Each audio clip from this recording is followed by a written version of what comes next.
Three kingdoms exist in the world: the heavenly, the human, and the boundary. The life of the three realms exists thanks to the union of spiritual auras and the balance between them. The people that collect spirits are members of the boundary realm called Black and White Warriors. The Black and White Warriors are responsible for finding the spirits and taking them to Fengdu, where they reincarnate. On the other hand, Xiao Hei's alarm wakes him up. He goes to his sister Xiao Bai's room, and they both leave the house to the Yama Temple. Bao, their boss, calls them and asks them if their last mission is over. Bai and Hei are heading to the human realm where Hei sees Lu Shu, and Lei tells Bai that they're the best Black and White Warriors. The siblings leave for the human realm and come to a city where they quickly see a child fighting against adults. Hei tells Bai that a wandering spirit possessed the boy, and they must finish him off. The siblings try to face him, but the possession is too strong. The siblings look for a way to attract the spirit and not hurt the boy. As they begin to fight, the enemy injures Bai, but before doing any more damage, Lu Shu arrives to help them. She defeats him and collects the spirit in a sphere. Several soldiers are in a submarine at the bottom of the sea. The group belongs to the 5th Palace Spirit Hunter team. Long, the leader, asks how the mission is going, and they tell him that the spiritual power of the seal is decreasing. They say they cannot solve the problem alone and must inform other palaces and Zhang, the Spirit King. Zhang arrives at the temple, tells Bao they must discuss something important, and asks Miss Shana, his assistant, to give a new mission to Bai and Hei. Shana assigns them to go down to the human world to collect the soul of a young man. Zhang tells Bao that the seal on Tianchi Lake will break soon. In the human realm, a young man is drawing manga while Bai and Hei are in his room, but he can't see them. His neighbor Jia knocks on the door, and he tells her he'll have a conference while Jia hands him a breakfast she made for him. It turns out that the Black and White Warriors not only bring the spiritual aura of dead humans to Fengdu, but sometimes they must facilitate death by creating an accident. Hei searches the room for something to kill him and make it look like an accident, but finds nothing. He goes out to the city in search of something to help them, but they see the young man leaving in a car and they chase him. The young mangaka goes to his appointment while Bai and Hei chase him. When they walk into the editor-in-chief's office, she rejects his drawings as looking outdated and tells him he shouldn't be considered a mangaka. After the meeting, Hei gets mad at how rude the woman behaved. The young man goes up to the roof of the building very discouraged and begins to say that he's a loser, and the only thing that motivates him is Jia. Hei creates an illusion of Jia with another man, and Bai says it's wrong to fool him like that. Hei replies that they have to kill him and prepare to absorb the spiritual aura. The young man throws himself off the building, but Hei and Bai feel remorse and use their power to prevent him from falling to his death. The young man wakes up on the floor when the editor looks for him and tells him that she's reviewed his documents and offers him a contract. Bai's happy when she sees they saved the mangaka, giving him a second chance. Hei tells him they failed their mission because they had to kill him and collect his spiritual energy. Long tells Zhang that they estimate the seal to break in 3 days. In the submarine, they feel an explosion and a soldier says the gap in the seal is increasing. Lei's practicing his combat skills while Lu Shu tags along to train. Suddenly, a soldier arrives and tells him that he has a message from Zhang to go to White Mountain immediately. Lu Shu asks if that's where the Great Seal is, and he says yes. Zhang informs him that Hei got lost while executing a mission on White Mountain. Hei wakes up on the White Mountain and begins to hallucinate with Shana telling him that they have a crucial mission. A man's going to die, and he wants to see the White Mountain while Bai tells him that a monster is attacking them on the ship. Bai's with Zhang, who scolds her for getting into trouble. She explains that they only wanted to help the man fulfill his last wish. Long tells Bai everything will be fine, and she asks him to save Hei. He tells him that they sent a team of spirit hunters for that.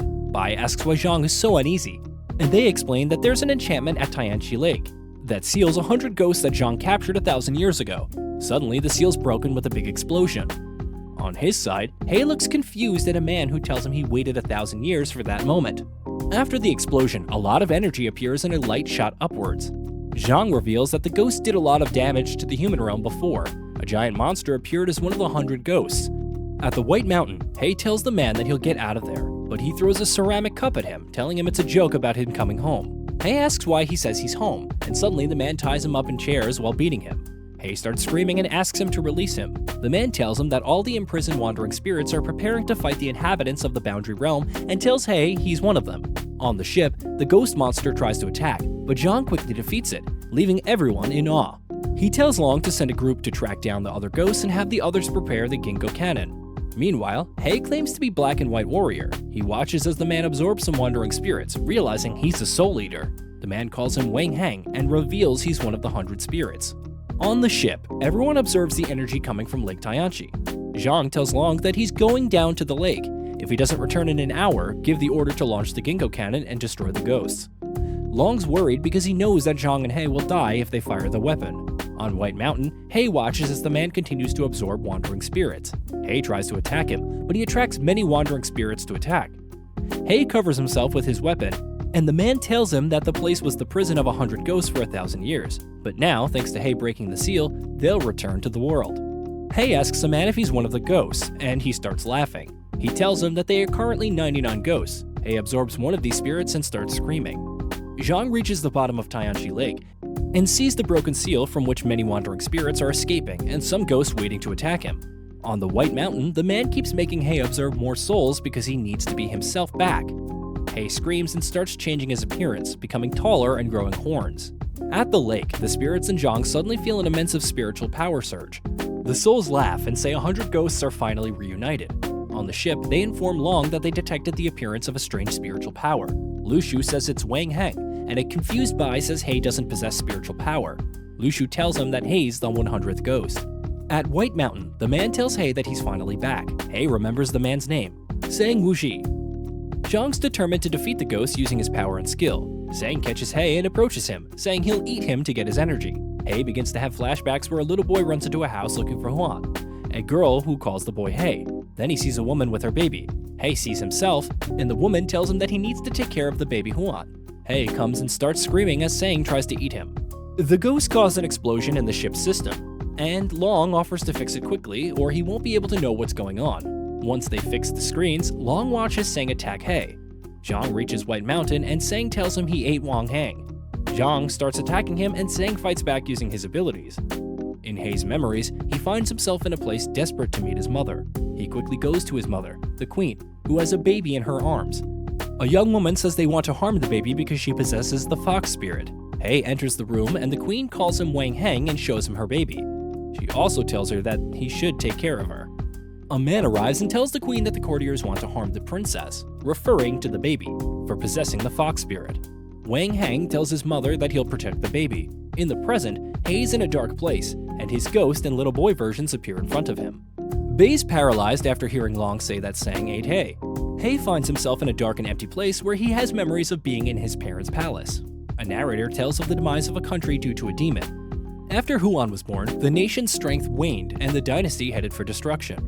In Hei's memories, the palace was on fire, and some soldiers were looking for them. Hei, his mother, and Huan hide and try to escape, but Huan falls, and the soldiers hear them. Her mother tells Hei to run with Huan, take good care of her, and look for General Shu. On the ship, Bai asks Lu Shu what the Ginkgo cannon is, and she tells her that it's their secret weapon, capable of killing all the ghosts with one explosion.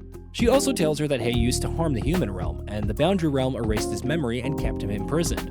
Hei has more memories where he sees himself telling Huan he found Shu. But she tells him they shouldn't go with him but escape. General Shu arrives at the place accompanied by other men and says he'll hand them over to the current emperor. Hei freaks out, but Huan activates her fox spirit and attacks them.